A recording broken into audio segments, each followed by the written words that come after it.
پاک دیکھ کے صدقے مت ہونا، ہاں خالی تصویر دیکھ کے قربان مت ہو جانا، متھے کا نشان دیکھ کے جھک مت جانا، سینے میں مصطفیٰ کا عشق اور ایمان دیکھ کے آگے بڑھنا ہے۔ یہ اصول بنا لیجیے۔ کیا کہنے مفتی صاحب، واہ واہ۔ آج امت کا حال کیا ہے؟ ہماری قوم کے نوجوان ہم سب پوچھتے ہیں کدھر جائیں، صحیح کدھر ہے؟ وہ بھی کہتے ہیں ہم جنتی ہیں، آپ کہتے ہو ہم جنتی ہیں، سچا کدھر ہے؟ سچا کدھر ہے؟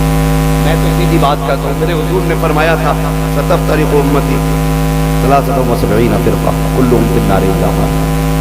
ہاں میری امت 73 فرقوں میں بچی ہے، ان میں سے صرف ایک جنتی ہے۔ صحابہ نے کہا کہ وہ کون سا؟ آقا نے فرمایا ما انا علیہ واصحابی، جو میرے اور میرے صحابہ کے طریقے پہ ہوگا وہی جنتی ہوگا۔ آپ خود فیصلہ کریں۔ اب مولوی کے پاس اگر آپ کے پاس آنے کا وقت نہیں ہے نا تو یہ قانون لے کے چلے جائیں، جو صحابہ اور حضور کے طریقے پر ہے بس وہی جنتی ہے۔ صحابہ کا اپنا عقیدہ اور ان کا طریقہ جانتے ہیں، صحابہ کا عقیدہ، صحابہ اکرام کا اپنا نظریہ یہ ہے جو کہیں سے نہیں ملتا ہے، حضور کی چوکھٹ سے مل جاتا ہے۔ کسی کے گھر میں برکت نہیں ہوتی تھی، صحابہ حضور سے آتے ہیں، پریشانی ہوتی تھی حضور سے آ کے بتاتے ہیں۔ آقا تنگ دستی ہے، محبوب نے کہہ دیا جا اللہ برکت کرے تو پھر ڈھیر لگ جاتے ہیں لوگ۔ حضور کسی کو اولاد کی دعا دے دیں تو اولاد کثرت سے ہوتی ہے، باغات کو نواز دیں تو پھر باغوں میں پھل آ جاتے ہیں۔ مطلب صحابہ بھی جانتے تھے کہ حضور دیتے ہیں۔ اور آج اگر کوئی مدینے جائے برا نہ ماننا، اگر حضور کی چوکھٹ کی طرف یوں ہاتھ کر کے کھڑے ہو جاؤ تو وہاں منہ ہوئے کھڑے رہتے ہیں، متوے نہیں منہ ہوئے، منہ ہوئے۔ حضور کی طرف آپ ہاتھ نہیں اٹھا سکتے، شرک بابا شرک، ہاتھ پکڑ کے گھما دیتے ادھر کر ادھر کر، اور صحابہ منہ کرتے تھے حضور کی طرف۔ مانگنا ہوتا تھا تو حضور کی طرف مانگتے تھے، آج یہ مانگنے ہی نہیں دیتے ہیں۔ اور بریلی کے امام نے کہا کون دیتا ہے دینے کو منہ چاہیے، دینے والا ہے سچا، دینے والا ہے سچا۔ اب بتاؤ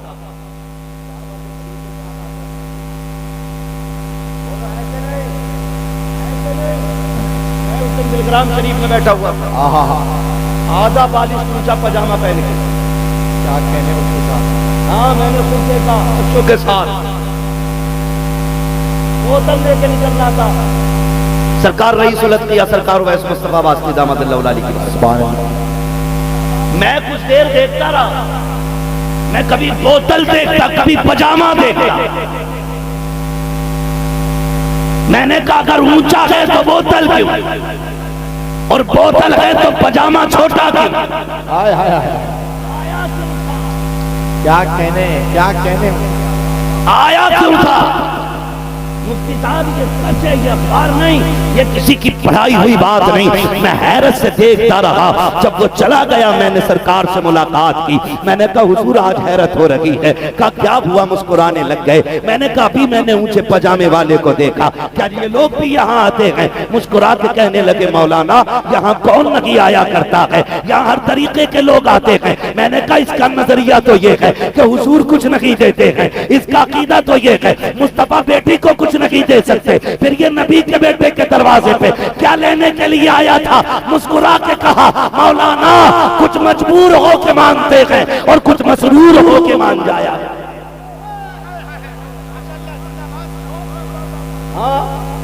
آج لے ان کی پناہ، واہ واہ،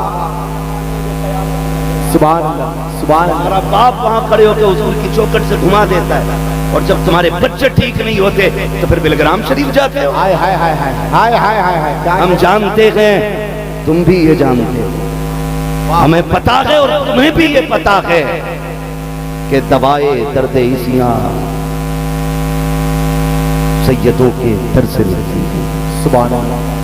زمانے میں یہی مشہور ہیں دارالشفا والے، ہمیں معلوم ہے۔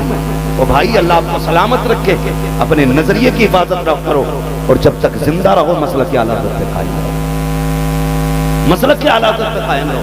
امت بڑی محنت سے بنی ہے، یہ اتنا آسان نہیں ہے، دین یوں ہی مل گیا نا، اس لیے قدر نہیں ہے، اس لیے قدر نہیں ہے۔ نہ کسی نے بیٹا دیا ہے دین کے لیے، نہ کسی نے گھر لٹایا ہے دین کے لیے. کتنا مشکل ہے دین پہ قائم رہنا. فلسطین والوں سے جا کر کے پوچھو. اللہ. ہاں فلسطین والوں سے جا کر کے پوچھو. آج دعاؤں کے لیے ہاتھ ہمارے نہیں اٹھ رہے. کئی بار لوگ کہتے تھے نہیں مولانا جلسے میں فلسطین کے بارے میں بات نہ کرنا. میں نے کہا آگ لگے ایسی محفلوں کو جہاں حضور کی امت کے درد کی بات نہ کی جائے، جہاں آقا کی امت کی بات نہ کی جائے. یہ امت صرف مٹھی بھر جماعت نہیں ہے، یہ امت کسی حد میں متعین نہیں ہے. پوری دنیا کے اندر جہاں جہاں مصطفیٰ کے امتی ہیں ایک دوسرے سے لا الہ الا اللہ کا رشتہ جڑا ہے، محمد رسول اللہ کا رشتہ جڑا ہے. ہم فلسطین والوں سے اس لیے پیار نہیں کرتے ہیں کہ ان کی جنگ ان کی جنگ کسی حکومت کی جنگ ہے، ان کی جنگ کسی کے قبضے کی جنگ ہے. اس لیے ان سے پیار کرتے ہیں کہ ان کی جنگ اللہ اور اس کے رسول کے لیے ہو رہی ہے، دین کے لیے ہو رہی ہے. میں چیلنج کرتا ہوں ساری دشمن طاقتوں کو. میں آپ سے بھی کہنا چاہتا ہوں تم یہ سوچتے ہو کہ کوئی مدد آئے گی، ہمارے پاس لڑنے کی طاقت نہیں ہے. نہیں جانتے ہو رب نے سب سے بڑی پاور تجھے سجدے کی شکل میں دی تھی. کم سے کم سجدے کرنے لگ جاؤ، اللہ کی بارگاہ میں رو کے فلسطین کے لیے دعائیں کرنے لگ جاؤ. ابھی کچھ دن پہلے کی بات ہے، وہاں کی پناہ گاہوں پر جب بمباری کی گئی، آگ لگائی گئی ہے تو تقریباً 44 بچوں کو زندہ جلایا گیا. کون جانے بچوں کا درد کیا ہوتا ہے. کن ملکوں پہ امید کر کے بیٹھے ہو؟ مسلم 57 ملک کہے جاتے ہیں. میں تو ترکستان سے لے کر کے سعودیہ کے عیاشوں تک کی بات کر رہا ہوں. جسے حضور کا درد نہیں ہوگا وہ امت کا کیا درد کرے گا. ہم جانتے ہیں یہ امت کسی دلال کے کرم پہ نہیں ہے، یہ امت کسی عیاش کی دولت پہ نہیں ہے. خدا کی قسم دیکھنا کرم مدینے سے ہوگا، مدد فلسطین کے اندر پہنچ جائے. ہائے ہائے ہائے کیا کہنے مفتی صاحب زندہ باد. دنیا کہتی ہے ترکستان آگ لگے ایسی حکومتوں کو. اللہ سلامت رکھے. میں تو پوچھنا چاہتا ہوں ان عیاشوں سے کیا جواب دو گے قیامت میں حضور کو؟ کون سا منہ لے کے جاؤ گے اللہ رسول کی بارگاہ میں؟ تم ایسو عشرت میں ڈوبتے رہے. غیرت نہیں آتی ہے؟ لوگ بیٹھ کے باتیں ملاتے ہیں حکومت دین مدینے سے آیا ہے، ہمارے لوگوں کا قبضہ مدینے میں ہے. آگ لگے تم جیسے لوگوں میں. مفتی اعظم نے کہا تھا تیرے محبوب کا پیارا چمن کیا برباد، علاقی نجدی یہ نکلے بلا مدینے سے. یہی دن رہ گئے تھے، اب تو وہاں پر عیاشی کے اڈے کھولے جا رہے ہیں. عرب کی زمین پر جوئے خانے کھول دیے گئے ہیں، شراب کی بھی فیکٹری لگا دی گئی ہے، بیئر کی شاپ عرب میں کھول دی گئی ہے. اب بتاؤ زلزلے نہیں آئیں گے تو کیا ہوگا، طوفان نہیں آئیں گے تو کیا ہوگا، یہ گرمی بڑھ کر کے 53 ڈگری نہیں پہنچے گی تو کیا ہوگا. کون سا کام تم نے آبادی کا کیا ہے، کون سا کام کیا ہے. تم نے کم سے کم حضور کی زمین کو محفوظ رکھا ہوتا، اس زمین کا تقدس کو تو پامان نہ کیا ہوتا. جانتے ہو وہ کون سی زمین ہے؟ میرا امام جب مدینہ شریف کی سرحدوں میں گیا ہے تو جوتے اتار دیے تھے. کسی نے کہا تھا اعلیٰ حضرت سے جناب یہ پتھروں والی وادی ہے، جوتے پہن لو. انہوں نے کہا تھا اللہ اکبر اپنے قدم، اور یہ خاک پاک حضرت ملائکہ کو جہاں فضے سر کی ہے یہاں جوتے پہننے کی بات کرتے ہو. یہ زمین تو سر کے بل چلنے کی جگہ ہے. امام احمد رضا کو پیر کے ذریعے چلتے ہوئے غیرت آتی ہے. اس زمین کے تقدس کا عالم یہ ہے کہ 70,000 فرشتے صبح آتے ہیں، 70,000 شام کو آیا کرتے ہیں. تم نے جوؤں کے اڈے لگائے، عیاشی کے بازار کو گرم کر رہے ہو. یاد رکھنا جب اللہ کا عذاب آتا ہے تو اس کی لاٹھی پہ آواز ہوتی ہے، جب پڑتی ہے تو توڑ کے ڈال دیتی ہے. تمہارے باپ داداؤں نے حکومت کی ہے، یہ مت سمجھنا تم باقی رہ جاؤ گے. چاہے وہ ترکی کی سلطنت ہو یا سعودی عربیہ کی سلطنت ہو، موت سب کو آنی ہے. پھر یہ اعلان کیا جائے گا کل من علیہا فان ویبقی وجہ ربک ذو الجلال والاکرام. کچھ بھی نہیں بچنا ہے، صرف رب کی ذات باقی رہے گی. اگر خیریت چاہتے ہو طریقے بدل دو، اور طریقہ صرف یہ ہے کہ محمد سے وفا. تو نے تو ہم تیرے ہیں، یہ جگہ چیز ہے کیا لوگوں قلم تیرے. سبحان اللہ سبحان اللہ. نعرہ تکبیر، نعرہ رسالت، نعرہ رسالت. عظمت مصطفیٰ کانفرنس فیضان حضور مخدوم ملت. نعرہ تکبیر، نعرہ رسالت. واہ واہ واہ واہ. لیکن ہماری قوم نہیں بدلی. اب بھی ڈی جے میں اتنے ہی گانے بج رہے ہیں، اب بھی شادیوں میں برابر ڈانس چل رہا ہے. کہیں لاشیں گر رہی ہیں اور تم ابھی ناچنے میں لگے. اور جس قوم کے بچوں کو زندہ جلا دیا جائے اس کے منہ پہ مسکراہٹ اچھی لگتی ہے. کس منہ سے جاؤ گے اپنے رب کے حضور؟ کوئی تو حصہ لیا ہوتا ہم نے، ایک حصہ ہم نے رب کی برکت میں.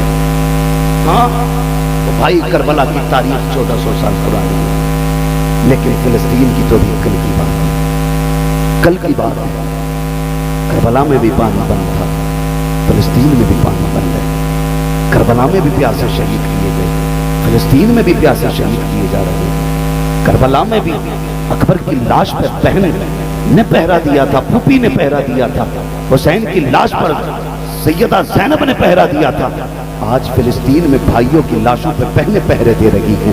کیا یہ سچائی نہیں ہے؟ اور میں کہنا یہ چاہتا ہوں، امن کی بات کرنے والے، اسلام کو آتنک کا ٹھیکیدار بتانے والے، آج تاریخ اٹھا کے دیکھو، چلو شکر ہے کفر بے نقاب تو ہوا، دنیا کو پتا تو چلا آتنک وادی کون ہے، امن وادی کون ہے۔ یہ تو جان گئی کہ کم سے کم بچوں پہ تو بڑے بڑے ظالم بھی ترس کھایا کرتے ہیں۔ یہ کتنی بدبخت ریاست ہے جس نے بچوں کو خیموں کے اندر زندہ جلا دیا۔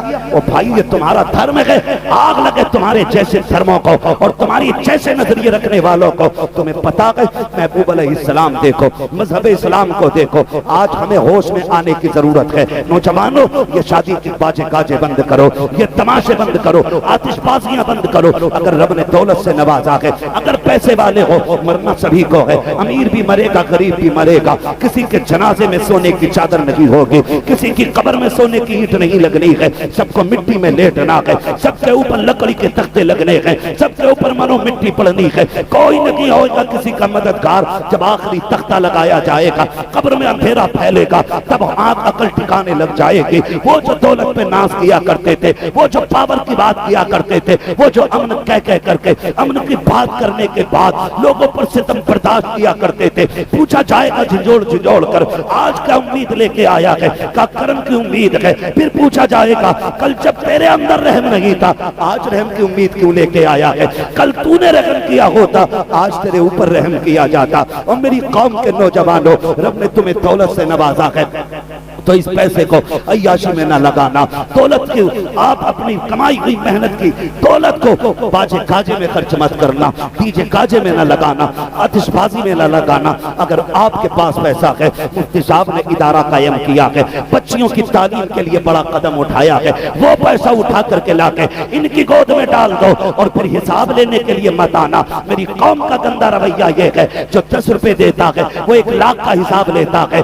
شرم آنی چاہیے، جو دے نہیں سکتے ہو کم سے کم ذلیل کرنے کی کوشش تو نہ کیا کرو۔ تم کون ہوتے ہو حساب لینے والے؟ حساب کا ایک دن اللہ نے مقرر کیا ہے، اللہ حساب لے گا۔ تمہیں اگر نیکی چاہیے اس پیسے کو اٹھاؤ، ان کی گود میں لا کے ڈال دو۔ خدا کی قسم اگر تیرے پیسے سے کوئی بیٹی عالمہ بن گئی، فاضلہ بن گئی، اگر کسی کے گھر کے اندر تیرے دیے ہوئے پیسے سے حیا کا پردہ آ گیا، شرم کا زیور لگ گیا، اور اس کی گود میں پھر جو اولاد آئے گی وہ ڈانسر نہیں ہوگی، بلکہ کوئی صلاح الدین ایوبی ہوگا، کوئی محمد بن قاسم ہوگا، کوئی طارق بن زیاد ہوگا، گود تیری ہوگی۔ آنے والا خدا کا شیر تشریف لے کر کے آئے۔ واہ واہ واہ، سبحان اللہ، بہت اچھا مفتی صاحب، واہ واہ۔ ہم اپنے پیسے کا صحیح استعمال، لیکن پیسے کا صحیح استعمال کتنا کرتے ہیں؟ او بھائی کتنے فتنے اس وقت ہمارے سر پر، ہوش میں آ جاؤ، ہوش میں۔ فلم ریلیز ہونے والی ہے جس کا نام دیا گیا ہم دو ہمارے 12، اور اس کو جوڑا گیا ہے اسلام اور مسلمان سے۔ اسلام اور مسلمان سے وہ پروڈیوسر ہوتا ہے، میں نہیں جانتا ہوں یہ پروڈیوسر کیا ہوتا ہے، ڈائریکٹر۔ اس سے جب پوچھا گیا تو نے مسلمانوں کی کو کیوں لگایا اس نے، تو اس نے کہا اس میں کسی بھی برادری کے لوگ ہوتے نا تو پھر وہ ان کا حق تھا کہ وہ ہم سے سوال کرے۔ تو بھائی اگر حق تھا، مجھے لگتا ہے کہ یہ سبھی کو اس سے اختلاف ہو سکتا تھا، تو پھر اگر تجھے کرنے ہی کام تھا نا اور تو دکھانا ہی چاہتا تو سب سے پہلے اپنے آپ کو کھڑا کرتا نا اس میں، کیونکہ تیرے ہاتھ کا کیا ہوا کام ہے۔ ٹوپی لگائی گئی، اتنا منحوس مولانا بنایا گیا اس نے، وہ دیکھو اس کے فوٹو وائرل کیے جاتے ہیں، ایسی شکلیں مسلمانوں کی بنا کے دکھائی جاتی ہیں تاکہ لوگ ان کی ریئل لائف سے نفرت کرنے لگ جائیں۔ ہماری 2.5-3 گھنٹے کی محنت سے کچھ نہیں ہونے والا ہے۔ اسلام کی بنیادوں میں کربلا والوں کا خون ہے۔ اگر تم یہ سمجھتے ہو 3 گھنٹے کی مووی کے ذریعے اسلام کا چہرہ بدل دو گے، نہیں بدل سکتے۔ اس لیے کہ جب بہن بیٹی کی عزت کی بات آئے گی تو لوگوں کو پھر صرف تمہاری فلم یاد نہیں آئے گی، اورنگزیب عالمگیر کی تاریخ بھی یاد آئے گی، بنارس کی بیٹی کی عزت کی بات بھی لوگوں کے خیال میں آئے گی۔ لوگوں کو یہ پتا چلے گا بیٹیوں کی عزتیں کیسے بچائی گئی۔ آپ غلط کہہ رہے ہو، تم نے غلط کہا ہے کہ اسلام نے عورت کو پیر کی جوتی بنایا ہے۔ خدا کی قسم اسلام نے عورت کو وہ عزت دی ہے جو کسی مذہب نے نہیں دی۔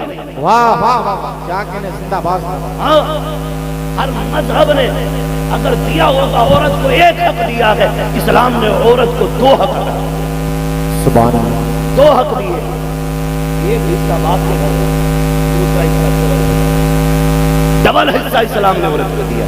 یہ تو غلطی ہماری ہے نا کہ ہم بیٹی کو حق نہیں دیتے، اور دیں کہاں سے جب پڑھے ہی نہیں، نہ بیٹی کو پڑھایا نہ خود پڑھے، 4 برتن 2 بیڈ 1 الماری 1 گاڑی دیکھ کے سمجھ لیا بیٹی کا حق ادا کر دیا، اور لاکھوں کی جائیداد میں سانپ بن کے بیٹھ جاتے۔ اللہ کے یہاں حساب دینا پڑے گا یار، حساب دینا پڑے گا۔ بیٹیوں کا حق دیا کرو۔ میں تو سچی بات کہتا ہوں، جو حق شریعت نے باپ کی وراثت میں بیٹی کا رکھا ہے نا، اگر وہ ہی دے دیا جائے تو پھر جہیز کا جھگڑا ہی ختم ہو جائے۔ کیا کہنے مفتی صاحب۔